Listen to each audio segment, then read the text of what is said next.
বন্ধুরা, আজকের ভিডিওতে মানি ম্যাগনেট ওয়ারেন বাফেটের এমন কিছু উক্তি নিয়ে আলোচনা করব যা আমাদেরকে বিনিয়োগ সম্পর্কে স্বচ্ছ ধারণা দেবে এবং আমরা যদি আমাদের ব্যক্তি জীবনে এই উক্তিগুলো সঠিকভাবে কাজে লাগাতে পারি, সচ্ছল হওয়া থেকে আমাদেরকে কেউ রুখতে পারবে না।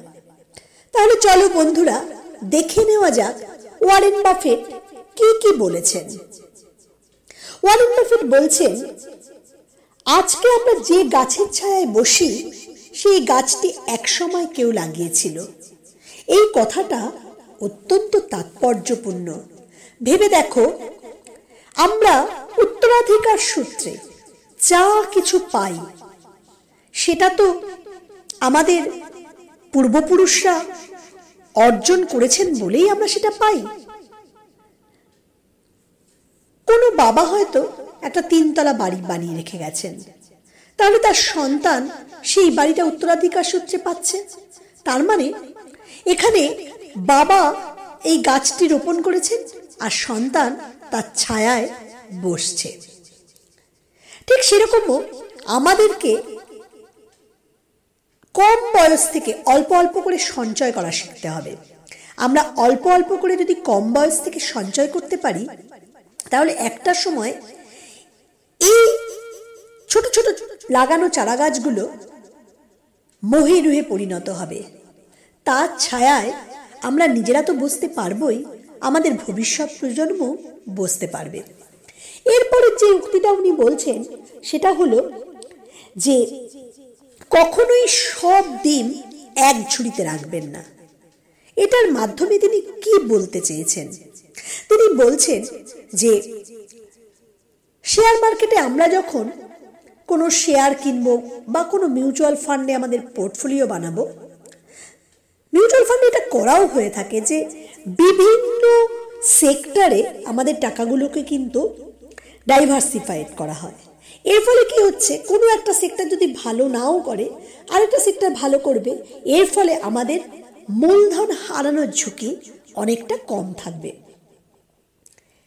এরপরে তিনি যেটা বলছেন যে ঝুঁকি তখনই থাকে যখন আপনি যা করছেন তা সম্পর্কে জানেন না। প্রায় দেখবে বলা হয় যে শেয়ার মার্কেটে টাকা না খাটানোই ভালো, কারণ এখানে টাকা হারিয়ে যাওয়ার ভয় থাকে। অনেকে এটাকে আবার এখনো পর্যন্ত অনেকে এটাকে জুয়া খেলা বলেই মনে করে। এটা হচ্ছে না জানার জন্য হয়। মানুষ যদি বিস্তারিতভাবে ভালোভাবে এটা সম্পর্কে স্টাডি করে এবং সঠিক পথে বিনিয়োগ করে, এবং আমি সবসময় যে কোনো ভিডিওতেই তোমাদের কথাটা বলি যে শর্ট টার্মের জন্য নয়, লং টার্মের জন্য যদি কেউ ইনভেস্ট করে তাহলে ঝুঁকির কোনো প্রশ্নই থাকে না। তার মানে তোমার তো বিষয়টা ভালোভাবে জানতে হবে না? এবার বলছেন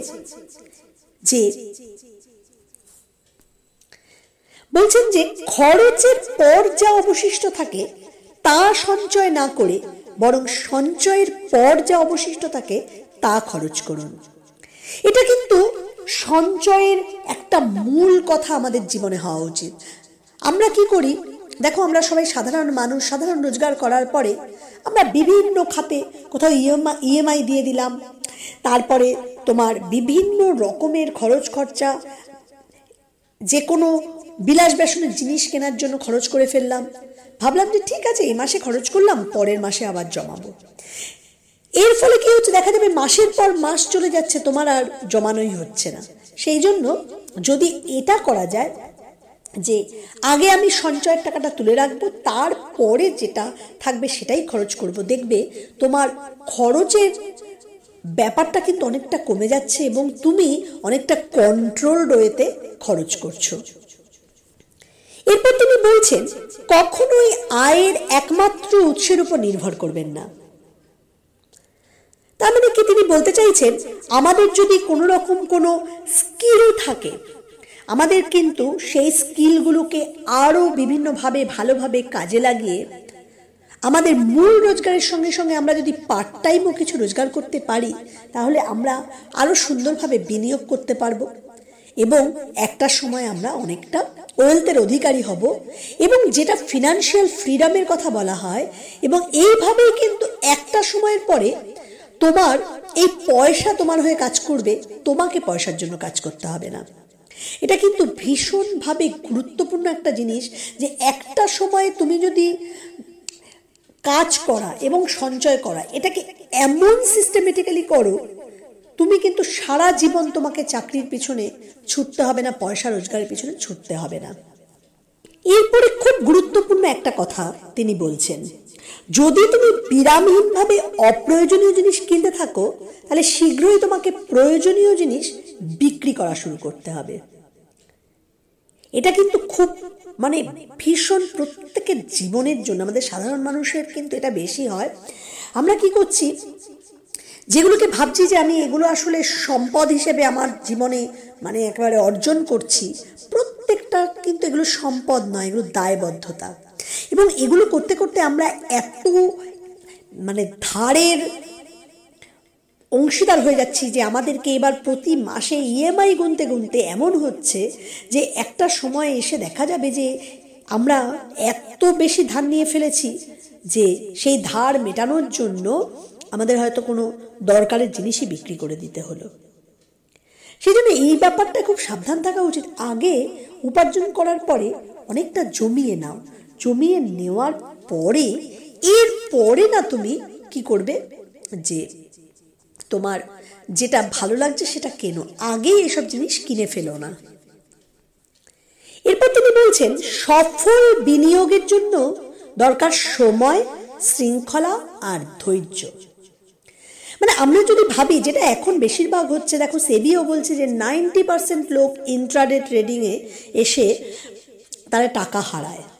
কারণ হচ্ছে ম্যাক্সিমাম মানুষের এটা মাথার মধ্যে ঢুকে গেছে, আমাকে অল্প সময়ের মধ্যে আজকে হলে কালকে না হলে পরশুর মধ্যেই আমি কোটি টাকার মালিক হয়ে যাবে। এটা সম্ভব নয়।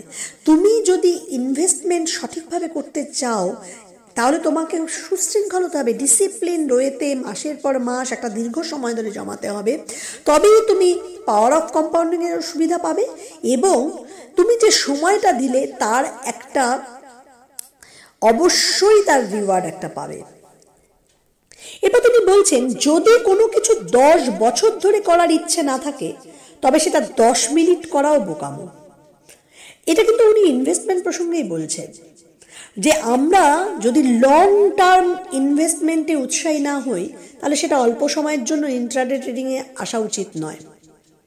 এটা কিন্তু উনি ভীষণভাবে গুরুত্বপূর্ণভাবে বলেছেন। এরপর তিনি বলছেন, এমন বন্ধু নির্বাচন করো যারা সব দিক দিয়ে তোমার থেকে ভালো, তাহলে তুমি একদিন সেই দিকে ধাবিত হবে। এটা কিন্তু খুবই গুরুত্বপূর্ণ কথা। তুমি যত গুণী মানুষের সংস্পর্শে আসবে, যারা অনেক কিছু জানে, তাহলে কিন্তু তুমি তাদের কাছ থেকে অনেক কিছু শিখতে পারবে, এবং সেইভাবে কিন্তু তুমি জীবনে এগিয়ে যেতে পারবে। এরপরে তিনি বলছেন, তোমাকে অন্যদের চেয়ে বুদ্ধিমান না হলেও চলবে, তোমাকে শুধু অন্যদের চেয়ে কাজে বেশি ধারাবাহিক হতে হবে। এটা কিন্তু ভীষণ গুরুত্বপূর্ণ একটা কথা। দেখবে অনেক ইন্টেলিজেন্ট মানুষও জীবনে কিন্তু পিছিয়ে যায়, শুধু তারা ভাবে যে আমি কত বুদ্ধির অধিকারী, করতে করতে সে কিন্তু কোনো কাজ ধারাবাহিকভাবে করে না। তাই আমাদের জীবনে ধারাবাহিকভাবে কাজ করাটাই কিন্তু সবচেয়ে বেশি গুরুত্বপূর্ণ। এরপরে তিনি বলছেন, আমি সব সময় জানতাম আমি একদিন ধনী হব, জীবনে 1 মিনিটের জন্য এ বিষয়ে সন্দেহ করিনি। এটা থেকে আমাদের এই বিশ্বাসটাই আসে যে বন্ধুরা, আমরা জীবনে আত্মবিশ্বাসের যদি অধিকারী হই, আমাদেরকে জীবনে কেউ কোনো কাজে পিছিয়ে দিতে পারবে না। আত্মবিশ্বাস আমাদের প্রত্যেকের জীবনে অত্যন্ত গুরুত্বপূর্ণ। ভালো থেকো বন্ধুরা। পরের ভিডিও নিয়ে আবার পরে আসবো।